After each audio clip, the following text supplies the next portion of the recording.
Hey, this is a topic that who all has dealt with partitions in here? Anybody? All right. So this is really picked up in the last few years, especially when COVID happened. And I'm scratching my head, saying why. And I think people started thinking about, like, I don't know, their own mortality, and thinking about, if I own this with my 4 cousins and I pass away and then it goes to my kids, and then I don't want to own this jointly with anybody. I want to get out, buy me out or give me my 1/4 and I'm going down the road. And I think a lot of also, I want to cut out my 1/4, sell it, have the money to then go do something that I really want to do that I put off. So I think that was a lot of the rationale. So land partitions, I see a lot of that. I do a lot of those. Multi-counties sometimes. And you can do a partition in kind or by sell.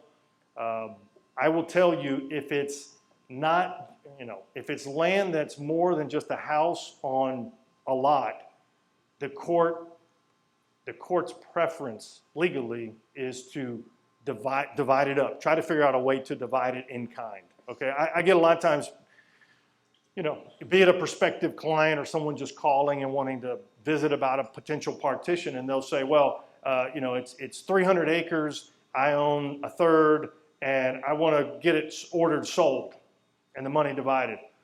And I don't think a court's going to do that. That's all. And I very seldom predict what I think a court will do, but I think the case law is pretty strong that it's, a judge is going to figure out a way to divide, or special commissioners are going to figure out a way to partition 300 acres, 1/3, 1/3, 1/3. So so partitions, similar to condemnation, but partitions, it's a different process. So lots of lawyers think they know partition procedure, but they just don't, because, I don't know, a lot of them don't do it, and or they do it once every 10 years. And so the procedure is different. So in general, you have a first trial, and that's where the special 3 people, special commissioners, get appointed, and they're tasked with trying to figure out a way to divide this property up according to what the judge ordered in the first trial. So first trial, special commissioners appointed, and that in and of itself is, well, what does that mean? They just sit right, they go to a bar somewhere and they sit down with a map and divide it up? No, typically they go out and they look at the property and they meet with both sides, and the lawyers and the parties say, I really would like it done this way. I want the land on the highway. No, I want the land by the creek. And then after a while they deliberate and they come back with a report and say, here it is. So that's, there's a lot of micro steps in that. But there's been some case law that actually, there was a case in Harris County where the special commissioners never went to the property, never talked to the people, and divided up the land, and the court said, okay, that's okay. You can do that. So I always want to make the courts or the judge give them some special instructions on how to evaluate the land and divide the land. So what does that mean if the special commissioners, they do something that you don't like, or you stuck with it? No, you can object to the report, and then there's a second trial. And the second trial is where the court evaluates the report, hears obviously evidence and testimony, and decides, did these special commissioners follow my instructions, and did they make a fair division of the property? And if the court says yes, okay, a person can, the court would uphold the report. What remedy does a person that doesn't like it? Are they just out of luck? No, they can appeal to the Court of Appeals. But if the court says, no, I don't think these special commissioners did what I asked them to do, or I don't think it's fair, does he send them back, hey, go back in the room and y'all figure it out again? No, he actually gets rid of those 3 commissioners, appoints 3 new commissioners, and it starts essentially all over. When I explain that, what I just told you all, in a mediation, where I think sometimes the lawyers don't, explain things to their clients well enough, but I explain the process in a joint session, it's amazing how quickly cases get settled. because people realize it's very possible that this will just kind of keep going on and on and on and on, and that's absolutely a possibility in a partition. This is a new wrinkle. Heirs property versus non-heirs property. 2017, the legislature passed this rule, and it's called, I don't call it by its proper name, Texas Uniform Partition of Heirs Property Act. And so it says, hey, if the co-owners of this property, if I think it's 20% or more, are relatives, and it defines what relatives are. There's a little bit more involved procedure that we think protects the heirs. And here are the steps. So don't get overwhelmed, it's too small, don't try to read it. If you want a copy of all the steps, I'll tell you. But if it's heirs property, just immediately say, this is gonna cost, look, you're gonna go, you need to go hire a lawyer, but it's gonna cost you more because it's heirs property, Why did the legislature enact that section 23A, heirs property? Is because this is what they said was happening is an investor would go out and buy 1% from somebody. And then he would move for partition and ask the court to sell it. And then oftentimes courts were agreeing. And I think it was more commercial property, very, very valuable commercial property, but was owned by a lot of co-owners. And so it was a way for an investor to kind of slip into family land, get it sold, and then actually buy it, when it was being sold. And so it was a protection to co-owners. Now, question, I always get this all the time.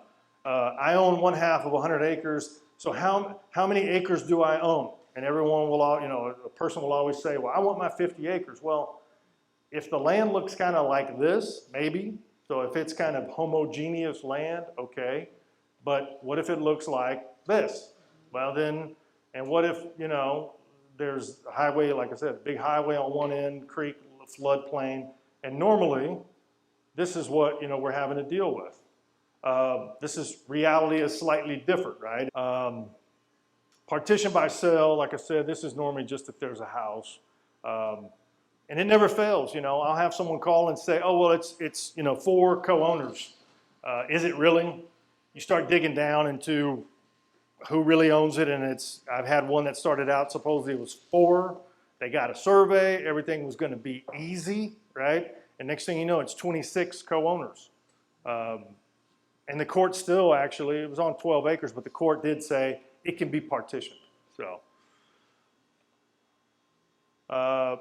Land broker notes for partitions. Agreeing to a partition, reaching an agreement, that's an excellent idea.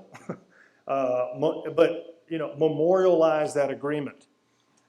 Yes, I've had situations where, yeah, but we all agreed this is what we were gonna do, okay? And then someone goes and hires a surveyor to do that, the agreement, but ultimately, yeah, no one would sign deeds. And so the survey was all for naught, and they had to start from scratch when they came into my office. So this whole get creative on solutions, I've had cases where the parties were able to agree that this land should be divided this way.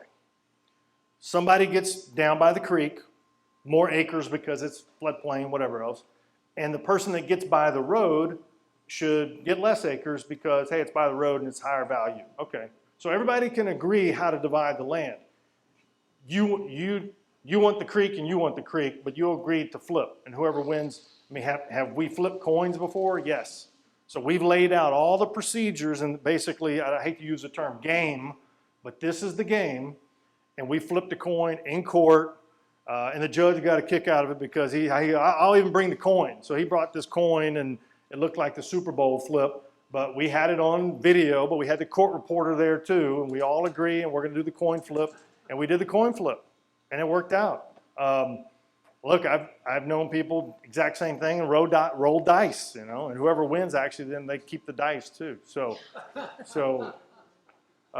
if you're appointed as a special commissioner, yeah, keep an open mind, encourage the parties to mediate, and I think sometimes a nice strategy would be And judges tend to do this too. Like, well, I don't know. If it's going to be a trial by a judge and something, and, well, I don't know. I could see where plaintiff could win, but then, I could see that defendant could win. Maybe you guys need to go talk and visit. Okay. So I've seen special commissioners be very effective at saying, well, we're really thinking about maybe this version A. Crap, man, we don't like that. Or version B, or version C. Man, we like version C, but we don't know. Seems like now you know what the risks are going forward. Go to mediate. I've had, and judges will typically send parties to mediation multiple times in partitions, and I've been 2 or 3 times in the same case because they're so they get so murky.